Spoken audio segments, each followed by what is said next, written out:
Hey guys, welcome back to the Markland Mall here in Kokomo, Indiana, and I've got my friend Justin Moore here with Pressure Works. You guys are right down here on the north end of the mall. Is that right? Your booth? Yep, right in front of Target. So right in front of where'd you Target say? and GNC. Yeah, that's right. Come in. You can come in that north entrance there by Target, and come in and see them at their booth. And this is a display from their booth, so you'll recognize that when you come. We'll get into some discounts and some things what are the things that you're offering at the show. But before we go there, how long have you been in business?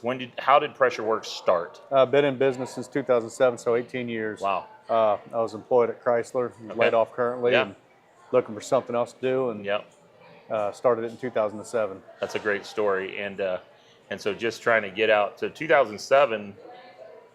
That's when 2007. Those were tough years. Yeah, it was. And you ran a company through 08 and 09, or got started through that time. Those were tough years. And so congratulations on making it to the other side of that. Oh, yeah. Who knows if we'll have that anytime soon again. But so what is it that Pressure Works does exactly? We're a mobile pressure washing company. Okay. So we have trucks and trailers with our equipment mounted on it. Yep. We supply all of our own water for every job, which is spot free. So when we wash a building, a house, or anything like that, they don't have to worry about the exterior of their windows when we're doing it. Nice. So like when we do a commercial building or strip malls and stuff, they don't have to coordinate with a window cleaner to come in and follow us. We do it all. Love that. Yeah, that's a great service, and that is in the painting company. That becomes an issue. As we're prepping a house to get it ready for paint. I see that. I'm like, but that's great. So spot-free windows when you're done. Yeah. And serving that. And so who would be, because my next question, this wasn't in the line of our questions, but who would be kind of the ideal client for you? Like what would be some of their issues? A lot of their issues, the green algae growing. Yeah. So that's what we're seeing a lot of. The green algae. Vinyl-sided house owners. Yeah. Or not. Oh, but mainly green algae, and that's a lot of times that's happening on the north side of the house. Yeah, but if you don't take care of the north side, like this, the north side here, once it starts on the north side, it'll go all around. It took this whole house. Wow. Just let it go; it'll take over. Yeah, and we don't want that. No. And it will damage the siding if you leave it on there. It'll eat through because it's a living organism, and the siding is its food, so it will damage the siding or whatever material it is sitting on. I feel like I'm in a movie right now thinking about this monster that's going to eat my house and trying to... So what we do, we apply a detergent, which is a soft wash, so it'll kill the algae or whatever's on the surface before we lightly spray it off. We're actually doing a soft wash. It's just not a pressure washing. Lightly spray it off. Okay, go ahead. Keep going. It's a soft wash. We're going to let the detergent do the work. We're not going to, because if you just use water, say this house here, if they just used water on this, all they did, they just rinsed it off. It's still alive. Yep. All the water they use is basically fertilizer. Yep. And it's going to come back in about 3 or 4 months worse than what it was before, because all you did is just gave it fuel to come back. Yeah. So, and those products that you're washing on to then rinse off in essence, or soft wash off, they're landing on the ground. Tell me about how that impacts. What should we be concerned? Should we be concerned about that? No, there's no concern about it. It's all biodegradable. Okay. I do have people ask me all the time, is it going to hurt my plants? Is it going to hurt my dogs?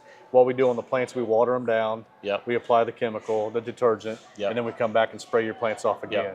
And it won't hurt animals. That's excellent. That's excellent. So, very good. So, have you ever seen a place where this didn't come clean? No. There's not much that's out there that I haven't seen and that we can't get off. So stucco? Oh, love washing it. Love washing it? Oh, love washing it. That's one of my favorites. Brick? Oh, yeah. It's brick will come clean. Yeah. Okay. A lot of people they say, well, I own a brick house. Yep. There's still going to be stuff that can grow on it. A house that's older than 1977. Do you ever, and I may be poking a bear here, 1977, we got the EPA with the lead-based paint problems. So soft wash, we're not blowing paint off. Yeah, absolutely. Yeah, and so that can help in those situations to restore that. I've seen, crazy enough, I've seen lead-based paint be really intact.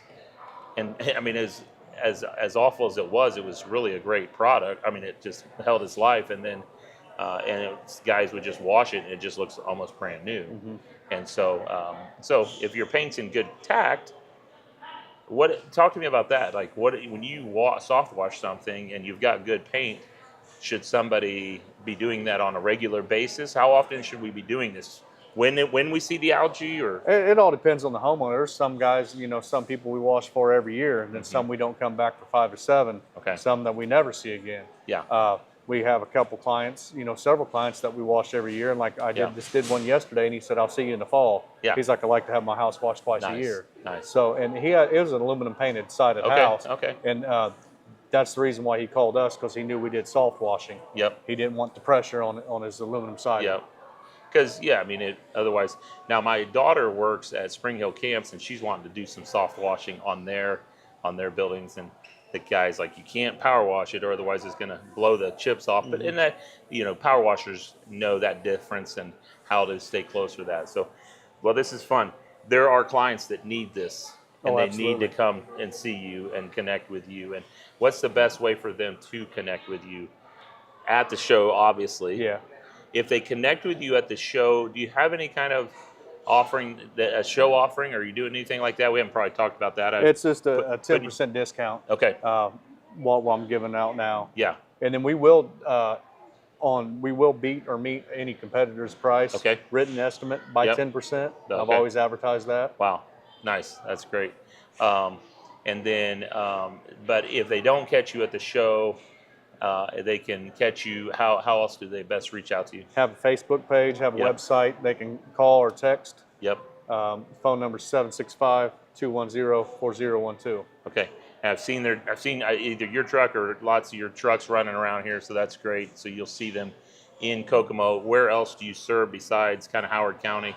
All Central Indiana. Okay. We go far. We went all the way up to Fort Wayne, down to Bloomington, over to Lafayette, Anderson.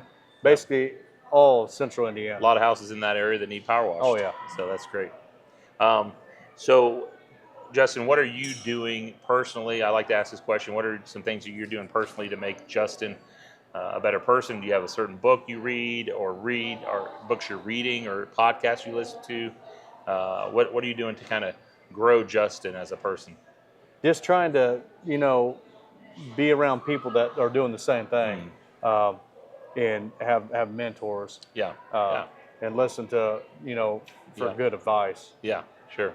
In the multitude of counselors, great wisdom, the Bible says. So that's good. Surrounding yourself with people that are better than you, smarter than you. So that's great.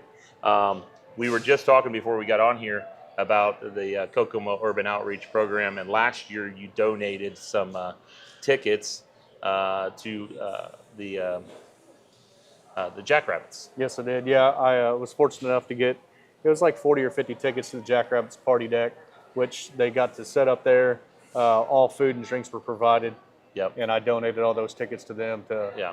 Thank you for being part of that.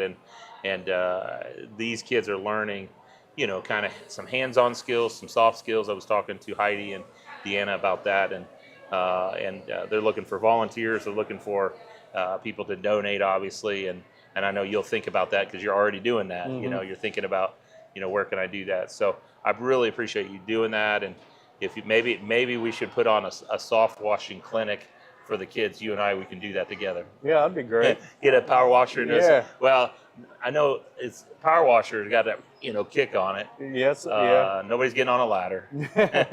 Yeah. Well, that's one thing you say that a lot of times, 99% of the time, we don't leave the ground. Mm-hmm. We can clean a 4-story building from the ground. Yeah. Yeah. So. But then again, we don't necessarily need a bunch of kids starting new businesses. But no, I'm kidding. We get our competition. They come work for us. But no, that's awesome. Well, I appreciate you being at the show, and I appreciate you being available, not only donating and volunteering for the UP program, but just being here. Appreciate you. Thanks, Thank Justin. You.